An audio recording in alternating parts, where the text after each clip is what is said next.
சின்ன முருகைய சிங்கார முருகைய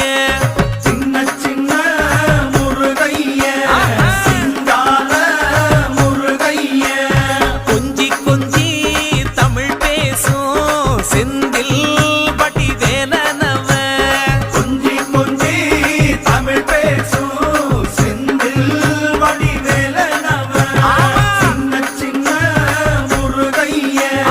சிங்கார முருகைய கொஞ்சி கொஞ்சி தமிழ் பேசும் செந்தில் வடிவேலனவ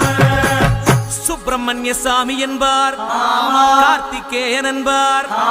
சுவாமிநாதன் என்பார், முக அமுதன் என்பார், பாலசுப்பிரமணியன் என்பார், கருணாகரன் என்பார், கதிர்காம கந்தன் என்பார், கதிர்வேல சுவாமி என்பார்.